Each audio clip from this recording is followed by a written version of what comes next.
본문에서 아브라함이 고향과 친척집을 떠난다. 그런 내용이 나오고 있습니다. 오늘 본문과 관련해서 두 가지 의문점이 생깁니다. 첫째는요, 과연 이 아브라함 집안에 가장 믿음이 좋은 자가 누구인가? 이런 의문입니다. 여러분들은 누구 같으세요? 아브라함입니까? 저는 결단코 아브라함의 아내 사라 같아요. 아브라함은요, 보십시오. 여호와께서 아브라함에게 이르시되 그랬어요. 음성을 직접 들었어요. 분명히 말씀하신 것을 들었습니다. 자, 떠나기가 쉬울까요? 어려울까요? 최고로 쉽다고 봅니다. 문제는 가족들이잖아요. 아내 사라는 본인이 직접 들은 이야기가 아니에요. 남편을 통해서 전해 들었습니다. 물론 가부장 사회에 맞습니다. 그럼에도 불구하고 이렇게 행할 수 있는가? 우리가 그 다음에 전개되는 일들을 좀 알고 있습니다. 그렇게 떠난 가나안 땅에서 흉년이 들어요. 애굽으로 갑니다. 몹쓸 어려움을 특별히 아내 사라가 받지 않습니까? 그런데 그 모든 일들을 견뎌요. 자, 누가 과연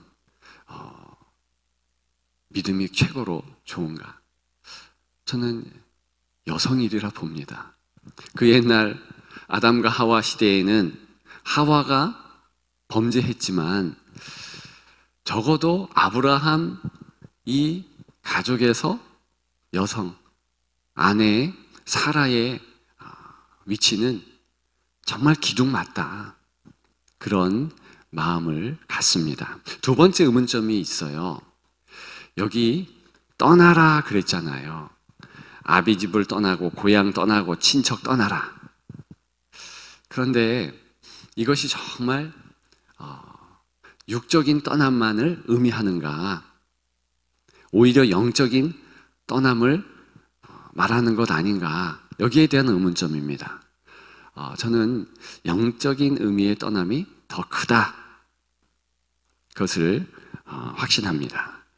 자, 고향 떠나는 거 이렇게 지리적인 이동, 그것은 보여지는 것입니다. 근데 친척을 떠난다. 이 부분은요, 사실 우리가 단순하게 생각할 수 있는 부분이 아니에요. 어떤 신학자들 또 목사님들은 여기 보라, 지금 친척과 아버지의 집을 떠나라, 친척 떠나라 그랬는데 못 떠난 게 있다. 자, 아버지 데라의 그 품에서 떠났는가? 떠나지 않아요. 그래서 굉장히 아브라함에 대하여 질책하는 것을 보게 됩니다. 사실입니다. 지금 11장 끝절에 보게 되면 데라가 아브라함과, 그러니까 데라는 아버지예요. 아브라함의 아버지입니다. 근데 데라가 동행합니다. 그래서 원래 메소포타미아, 티그리스 유프라데스 강 사이에 있는 메소포타미아 지역에 갈대아 우르라는 곳에서 살고 있다가 이제 가나안 땅으로 이동합니다. 그런데 하란이라는 곳을 올라가게 돼요. 근데 그것도 왜 하란 갔느냐? 루트가 그렇게 될 수밖에 없어요. 이 강들이 있어서 이렇게 위로 올라가야 되거든요. 또 사막이 있습니다. 지리적으로 그렇게 이동할 수밖에는 없어요. 그런데 아버지가 동행했고, 또 성경은요, 데라가 이동한 것처럼 여겨집니다. 이게 바로 가부장적 사회에서의 이제 기록 모습이에요. 대표권이 누구인가? 아브라함의 아버지 데라예요. 그래서 기록을 그렇게 한 것뿐이지, 갈대아 우르에서 누가 이제 떠나라라는 음성을 들었는가? 아버지 데라가 아니고 아브라함이에요. 그것은 다른 성경 부분을 보면 되는데, 특별히 스데반이 말했던 사도행전 7장 2절부터 4절의 말씀.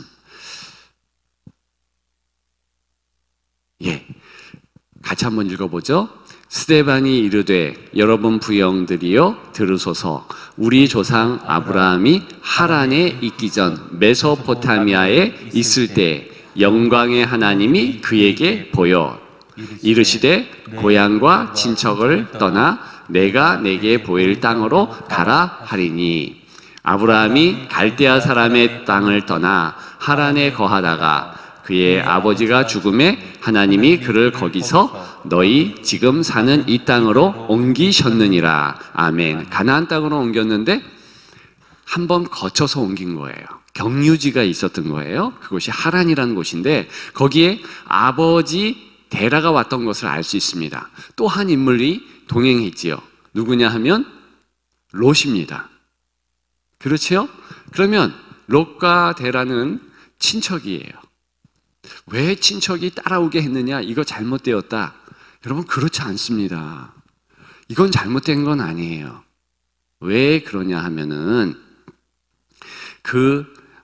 고대 사회, 특별히 중동의 사회는요, 가족이 같이 가지 않으면 어려움이 있습니다. 이런 부분에 대하여서 우리가 한 가지 성경 말씀에 좀 도움을 받아야 되는데, 창세기 2장 24절에 보면 이런 말씀이 있어요. 남자가 부모를 떠나 그의 아내와 합하여. 창세기 하나님께서 남자 갈빗대로 여자를 창조하신 다음에 반드시 이제 부모를 떠나서 한 몸이 되라 하는 그 구절입니다. 그런데 분명히 부모를 떠나 그러잖아요. 그런데 이스라엘 백성은 안 떠납니다. 육적으로는 안 떠나요. 왜 안 떠날까요? 떠날 수 있는 사회 구조가 아니에요. 유목사회이기 때문에 같이 움직여야 되는 거예요. 떠날 수도 있지만 그게 육적으로 보면 그리 큰 중요한 점이 아니에요. 한 70%, 80%는 같이 삽니다.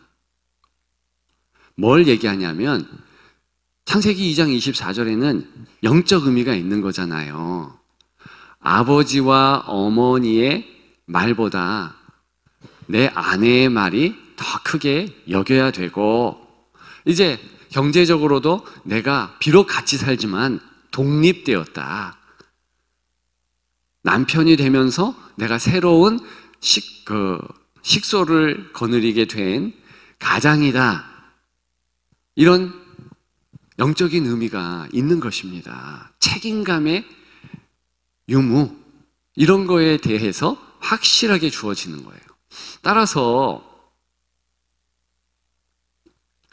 오늘 데라가 동행했고 롯이 동행했기 때문에 그리 큰 문제는 아닙니다. 정말 문제는 무엇인가? 그들의 말의 영향력, 이 친척의 말의 영향력이 여전하다고 볼 수 있어요. 그리고 그들의 문화, 생각, 이런 것이 실은 하나님의 말씀보다 더 세다. 이런 것이 이제 사실 문제가 되는 거예요. 자, 본토의 영향력, 친척의 영향력, 이것이 가치관이라는 것이고 세계관이라는 것이잖아요. 영적으로 그것이 얼마나 철옹석인지 뚫을 수가 없는 거예요. 힘든 거예요. 어려운 거예요. 그래서 오늘 본문을 조금 더 영적인 부분으로 우리가 좀 접근했으면 좋겠습니다. 분명히 오늘 본문에 떠나라, 가라, 이 가라라는 것은요, 실제로 육신이 이렇게 떠나고 가는 것, 그것도 의미가 있지만 히브리 말의 더 큰 의미는요, 영향력이 사라져 버리는 것이에요. 영어로는 vanished 하다고 그러던데, 그것이 사라지고요, 다른 영향력권에 들어가야 된다는 것입니다. 근데 이 부분은 어렵지 않습니다. 쉬워요. 마태복음 11장 16절에 보게 되면 오늘 본문과 더불어서 오늘 우리가 같이 읽어야 될 그런 성경이지요. 거기 보면 예수님이 이런 말씀을 하셔요. 반응 없는 동무에 대해서.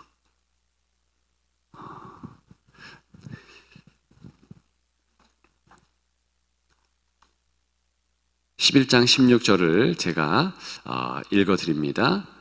마태복음이에요. 이 세대를 무엇으로 비유할까? 비유컨대 아이들이 장터에 앉아 제 동물을 불러. 17절 이르되 우리가 너희를 향하여 피리를 불어도 너희가 춤추지 않고 우리가 슬피 울어도 너희가 가슴을 치지 아니하였다 함과 같도다. 지금 이때 제 동무는 바로 하나님의 말씀을 받은 성도들을 의미합니다. 동무들. 그러니까 아이들이 바로 세상 사람들이에요. 그런데 뭐라고 얘기하냐면 나무라는 것이죠. 너 왜 너희를 향해 피리를 불어도 춤추지 않고 슬피 울어도 너희가 가슴치지 아니하는가?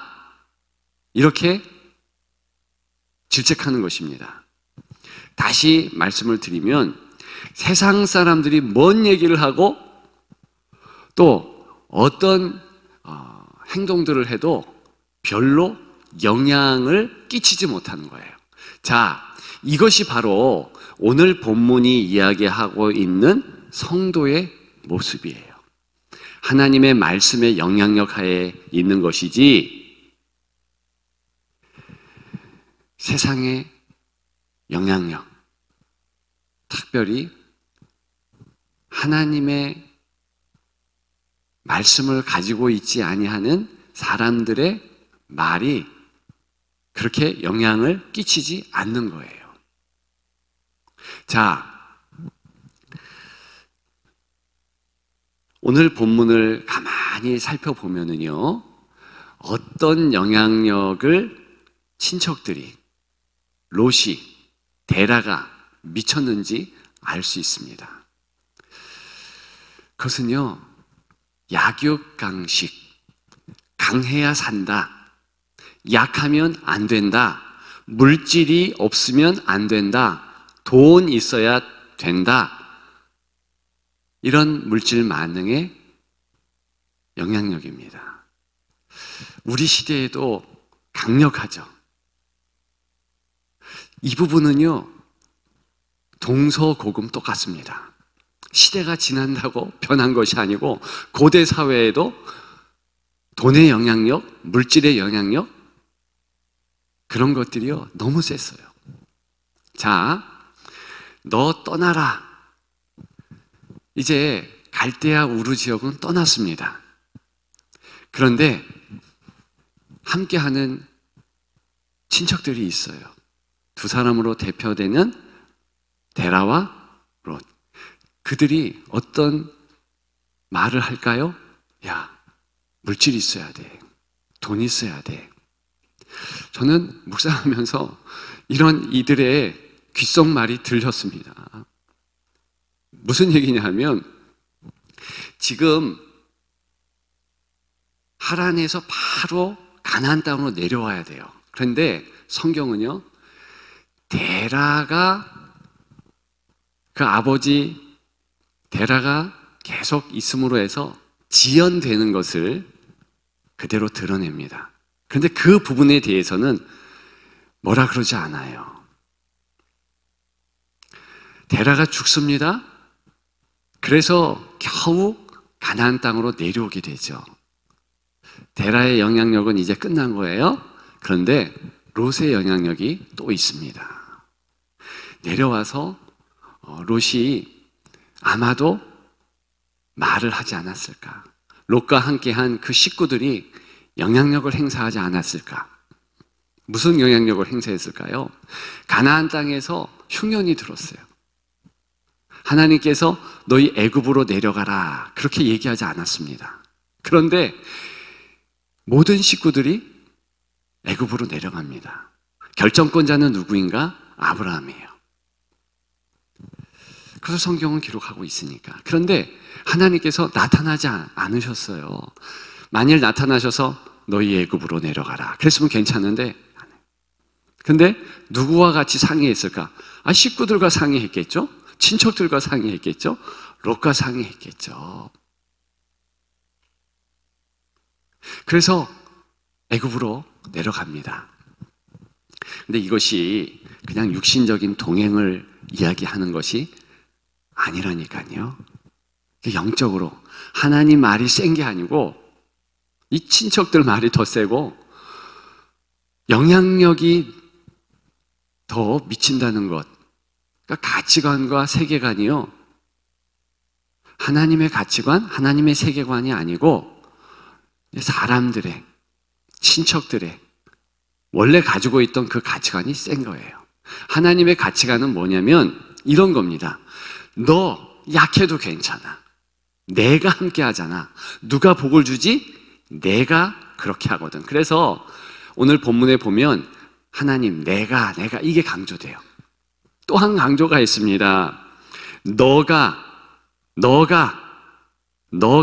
이렇게 강조돼요. 자, 1절과 2절을 다시 보면은 너는 너의 고향, 너의 친척, 너의 아버지 집을 떠나 너로 큰 민족을 이루고 너의 이름을 너는 복이 될지라. 너가 강조돼요. 그런데 그게 반해서 이제 내가, 하나님, 그게 또 강조가 돼요. 그죠? 내가, 2절에 보면 내가 너로 큰 민족 이루고 내게 복을 주어 내 이름을 창대하리니 너는 복이 될지라. 3절부터는요 더 많아요. 즉 하나님의 가치관과 아브라함의 가치관이 이제 부딪히기 시작하는 거예요. 하나님의 가치관은 내가 동행한다, 그래서 너 괜찮다. 약육강식? 아니야. 너 약할 때 힘돼. 너 괜찮거든? 자, 우리가 오늘 약할 때 강함 대신에 불렀어요. 이렇게 찬양은 쉬워요. 약할 때 강함 되시네 나의 보배가 되신 주. 같이 할 때까지 계속합니다. 주 나의 모든 것, 주 안에 있는 보물을 나는 포기할 수 없네. 주 나의 모든 것. 아마도 아브라함 시대에 이 노래가 있었으면 이런 노래를 부르면서 아브라함은 가나안으로 갔고 가나안에 정착을 했겠죠. 그런데 노래는 쉬운데 삶은 어려워요. 아니 무슨 약할 때 강함 돼요? 여러분들이 아브라함 된다고 생각해 보십시오. 말처럼 그게 쉬운가? 아니 보호막을 다 걷었다니까요. 아니 힘이 없다니까요. 돈도 없다니까요. 그런데 어려움이 왔어요. 흉년이 왔어요. 어떻게 살라고요? 우리의 삶에 적용해 보세요. 무슨 약할 때 강함이 돼요? 솔직히 얘기해 보세요. 약한 거 싫거든요. 돈이 없으니까 기도하는 거죠. 건강이 없으니까 간구하는 거죠. 그게 우리 아니겠어요? 우리는 힘이 있고 내 자체가 누구한테 이렇게 엎드리지 않아도 능력 있는 것을 원합니다. 하나님에게도 엎드리고 싶지 않다니까요. 저만 그런가? 저는 저의 약한 모습이 싫었어요. 지금도 어느 부분은 저의 약한 모습이 싫어요. 약한 모습 있잖아요. 근데 무슨 약할 때 강함이 돼요? 아브라함의 직접적인 충격과 고민은요, 나 하나님 믿으면 엄청 육신적으로 강해질 줄 알았어요. 근데 착각이잖아요. 하나님이 원하시는 것은 뭡니까? 12장에도 나오고 15장에도 나오고 계속 나와요. 그건 뭐냐면 내가 네 보물이야. 너 없어도 괜찮아. 근데 없으면 사람은요 너무 힘들다니까요. 괴롭다니까요.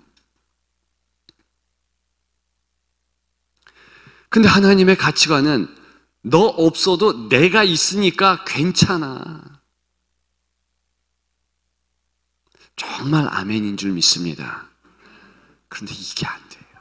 이게 안 되니까 어떻게 하는가? 마음이 흔들리는 거예요.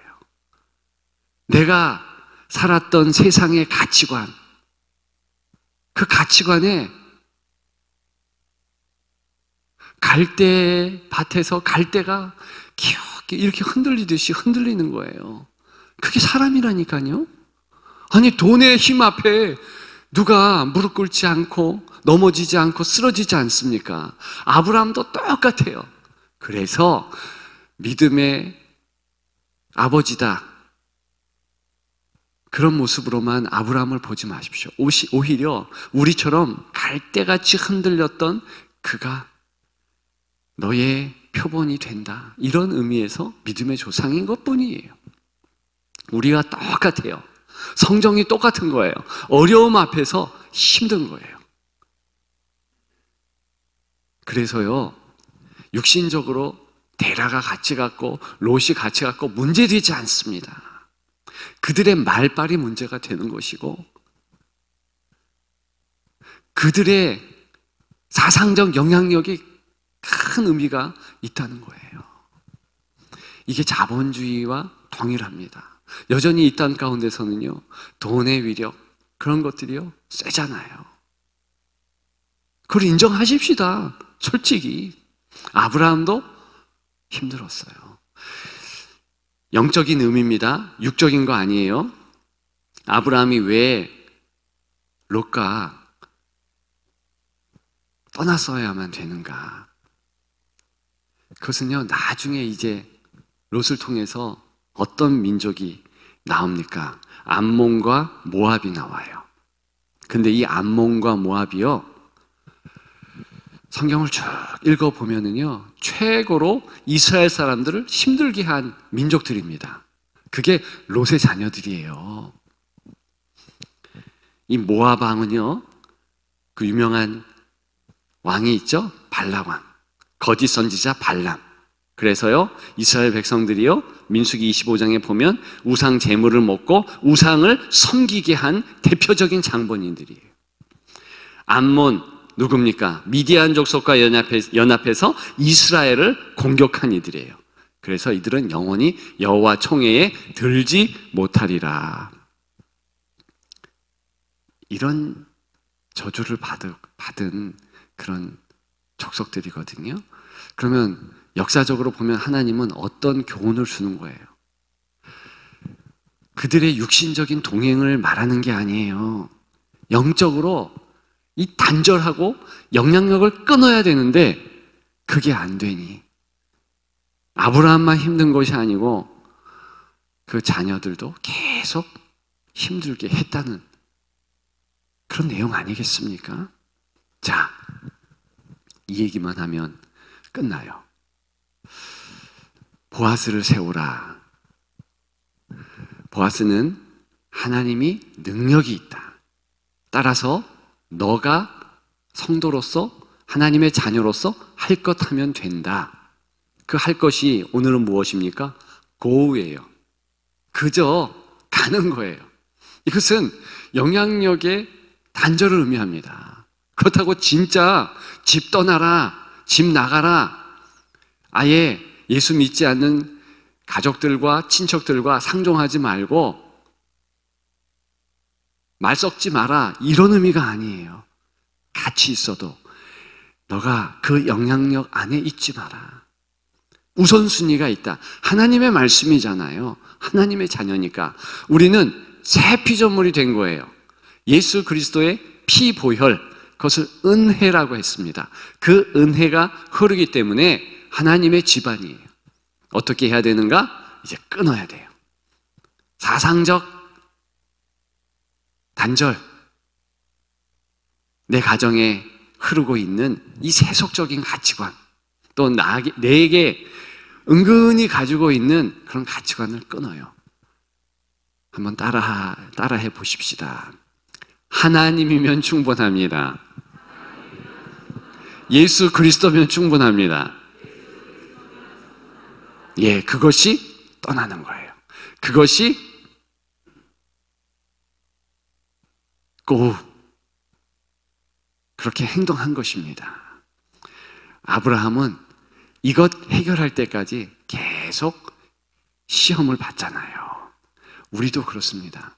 예수 믿었는데 정말 계속 한 가지, 두 가지 동일한 시험이 반복되면 내가 마음으로 이것 정리를 못했구나. 어떤 사람은요, 물질이 없으면 무너지는 사람이 있어요. 근데 희한하게 그분에게는 그런 물질 시험이 계속되는 거예요. 왜 그래요? 이게 바로 아브라함의 시험이에요. 떠나지 못했기 때문에. 그것을요, 이기면 끝납니다. 자녀에 대한 그런 어려움이 있는 부모가 있습니다. 자녀 문제에 대해서는 이게 힘든 거예요. 어려운 거예요. 그런데 마음으로 결단하십시오. 나 괜찮다. 이기면은요, 그런 시험 없습니다. 이 관계에 시험이 있는 분들이 있어요. 관계. 남편과 아내의 관계, 부모와 자녀와의 관계, 또 성도 간의 관계.